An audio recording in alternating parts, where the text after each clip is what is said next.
सरकार की जिम्मेदारी है।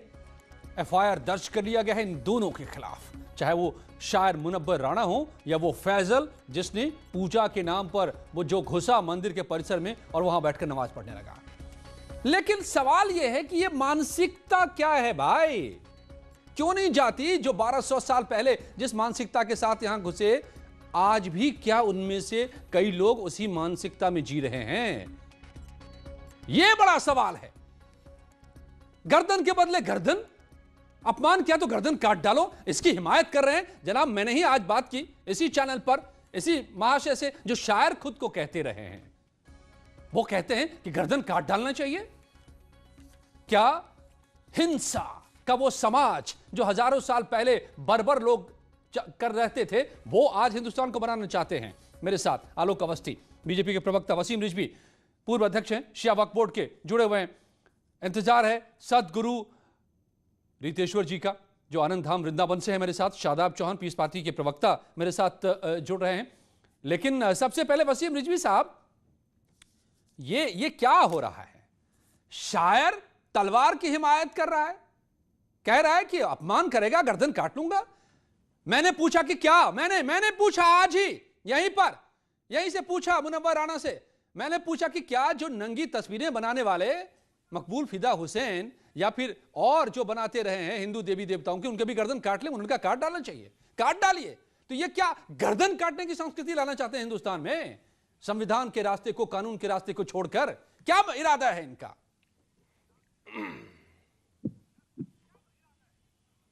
देखिए, जब कोई संविधान को माने तभी तो ये बात सोची जा सकती है। ये तो इस्लामिक कट्टरपंथी मानसिकता को धारण किए हुए हैं। लोग भेष बदलकर हिंदुस्तान में रह रहे हैं। टीवी पर आकर आपके सामने बड़ी बड़ी बातें करते हैं कि साहब हम तो संविधान को मानते हैं, आपसी भाईचारा कायम करने की बात करते हैं। आपसी भाईचारा गर्दन काटने से कायम होगा या गले मिलने से कायम होगा? आप खुद सोचिए कि अगर के आप मंदिर में जाकर नमाज पढ़ रहे हो तो आप ये कौन सा आपसी भाईचारा कायम कर रहे हो? आप तो किसी की धार्मिक आस्थाओं को आहत कर रहे हो, आप उनको तकलीफ दे रहे हो। आप मंदिर में गए थे, बड़ी अच्छी बात थी। आप मंदिर में जाकर पूजा करते, तिलक लगाते, मुसलमान होकर आरती उतारते, यही सवाल है। ये कहा जाता कि ये आपसी भाईचारा कायम करने की दलील दी है। अगर आपकी कोई भी मस्जिद में आता है, सम्मान दिया जाता है उसको, या किसी मजार में कोई हिंदू आता है तो आप उससे आरती नहीं उतरवाते हो, आप उससे चादर डलवाते हो मजार के ऊपर। बिल्कुल। आप खुद करो तो अपने हिसाब से करो, और दूसरा आदमी अगर आपके यहां चला जाए तो आप ये सोचते हो कि वो आपके हिसाब से करे। आपने मस्जिद में नमाज पढ़कर यह मैसेज दिया कि देखो आज हम में इतनी हिम्मत है कि हम मंदिरों में जाकर भी नमाज पढ़ सकते हैं। क्या तुम्हारे पास मस्जिद नहीं थी? क्या तुम्हारे पास नमाज पढ़ने के स्थान नहीं थे? जो स्पेशली पूजा घर है किसी दूसरे धर्म का, वहां पर जाकर अपने धर्म के हिसाब से अगर आप कोई नमाज अदा करते हो या कोई ऐसी प्रथा करते हो जो आपके धर्म के हिसाब से हो, तो यह आपसी भाईचारा है या आपसी नफरत? ये क्या आग, नफरत की आग में झोंकने की साजिशें चल रही हैं क्या? रास नहीं आ रहा है कि हिंदुस्तान में अमन है। ये सीरिया बनाना चाहते हैं हिंदुस्तान को क्या? ये ख्वाब देख रहे हैं क्या? आलोक अवस्थी, लेकिन समाजवादी पार्टी के प्रवक्ता कह रहे थे सरकार का काम है रोकना इन्हें, कानून व्यवस्था कायम करके रखना, सरकार करे।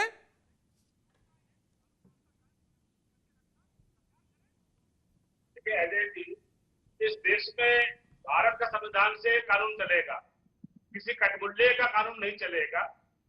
मस्जिद में आपको अनुमति दे दें वो कि आप हम हनुमान जी की मूर्ति रखेंगे, वहां पे आरती भी करेंगे और हनुमान चालीसा पढ़ेंगे, वो भी हमारे साथ बैठ के पढ़े, तो हम मान जाए। वहां पर तो धार्मिक कट्टरता आ जाएगी, असहिष्णुता आ जाएगी।